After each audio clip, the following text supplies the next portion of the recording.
What are we doing today? I don't know. It seems kind of wet outside. Yeah, it seems kind of moist. How are the chickens? Moist. How are the pigs? Moist. I don't really like that word. It's weird. Let's just say it's wet. It's wet and wild in the pig pen. It's a wide water park in the pasture. It's Slip and Slide City. It's Mudtopia. Toledo Mud Hens. Getting around in Sloppy Town. Slip sliding away. Slipping in the sloop John B. We're the mayors of Mudville. The presidents of Poopy Town. The sultans of the swamp. Queen of the Quagmires. It's boot sucking, boot left in the mud, had to walk back in one sock weather.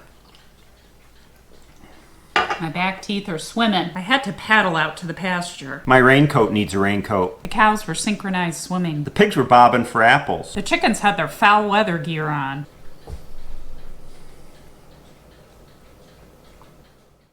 We got over 3 inches of rain yesterday. Now that is adding insult to injury. And when it rains, the animals get wet, and sometimes they get muddy.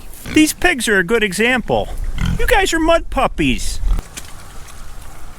And our job is to give them a dry place to lay out of the mud. All right, guys.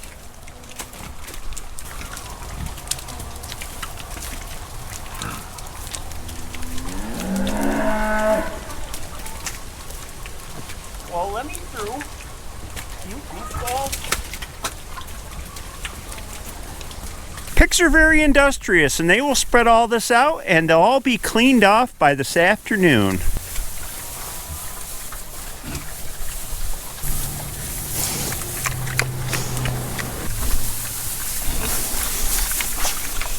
Ezra, did you have breakfast this morning? No? Okay. There you go.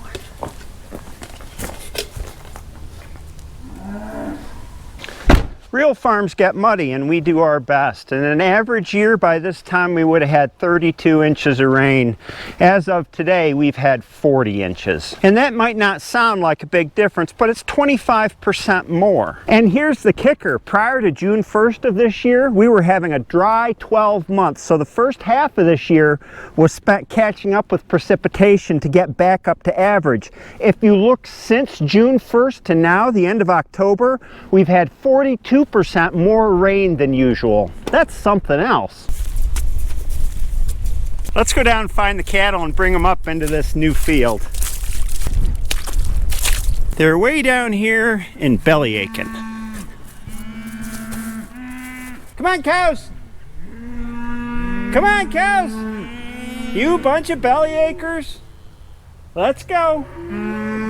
Oh boy, Patty. Well, come on, guys, let's go. I got some grass for you. You guys got all nice and washed off yesterday. You look clean, even Titus. Let's go. Come on, you guys. Let's go. Prudence, no calf yet. You look nice and clean. You look good, Mom.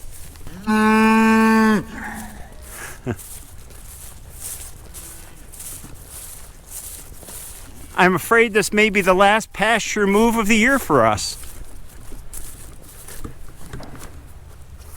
Well, hop it up, guys. Come on, let's pick up the pace. You need some exercise.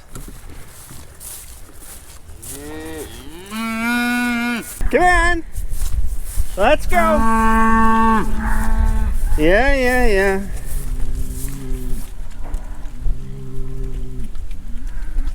There we go. Yeah. Leave your complaints at the door, Patty. Everybody's got to whine when they come in. Here comes the little guy. Hey, little one.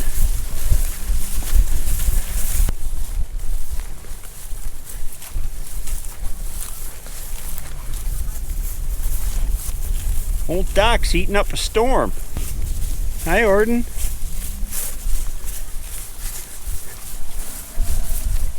I decided to take a break with the little guy here for more reasons besides the weather. He got to a distance where he's comfortable with me, and he's hung there.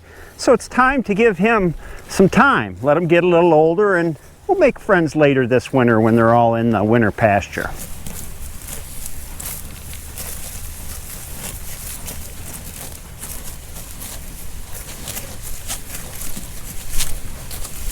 At this point, just about all the fields are open to the cattle. This 5 acres down here, this small field up here, and this is the last of the grazing for the year. Probably 3 or 4 more days on this field, and then we're going to pull them all into the winter pasture in the barn for winter feeding.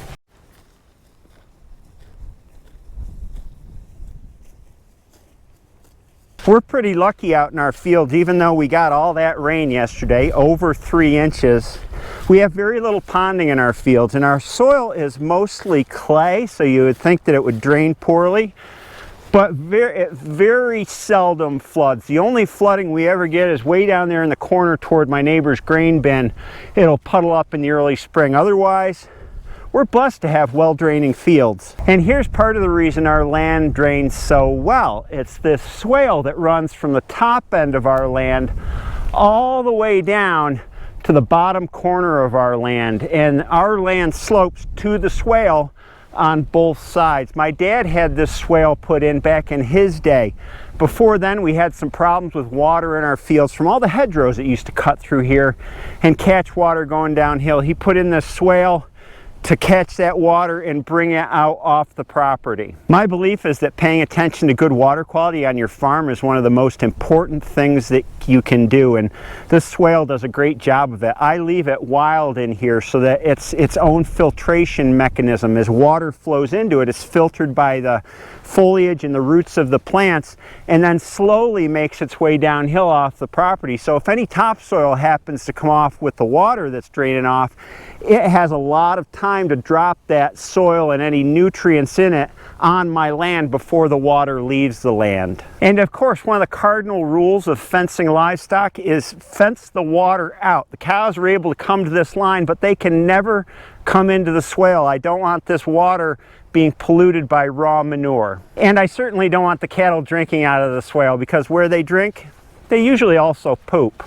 It's not a good combination. This water taking care of it system starts at my parents' pond, which is way up at the top of our property, and then the swale starts from the pond and comes all the way down through here. And the water never flows fast enough or in enough volume to actually wash the swale out. It's nice because the grass, as the water runs through the grass, filters the water even more. And this cozy little spot in the middle of the hedgerow is where actually all the water from our farm comes in runoff form. It's channeled down through here, goes down the middle of this hedgerow here, and my neighbor's field is on the other side. It makes its way into a creek over there and then heads for Cayuga Lake. One of the reasons I care so much about the water quality leaving our farm is the location of our farm is in a very special spot. We're about a mile away from the top of the Cayuga Lake watershed, and Cayuga Lake is a big lake that's quite near to us, and it has a giant watershed. And we're also about 10 miles away from the intersection of the Great Lakes watershed and the Chesapeake Bay watershed. So we're also near the very top of the Great Lakes watershed. What does that mean? That means the water that comes off of this place is passing through and by millions of people's property before it gets to its ultimate destinations. Being at the top of the watershed is a special responsibility to have in terms of the water quality that you discharge. Fun fact, did you know that 20% of the world's fresh water supply is located right on our doorstep in the Great Lakes? We have to take care of what we have.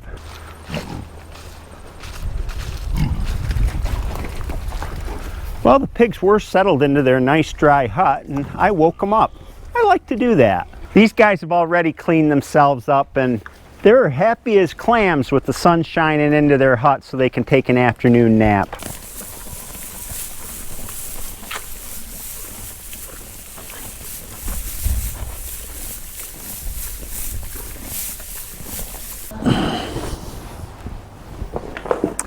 We're getting to the full time of year. Full woodshed, full freezers, barn full of hay back here. But I'm not feeling full energy.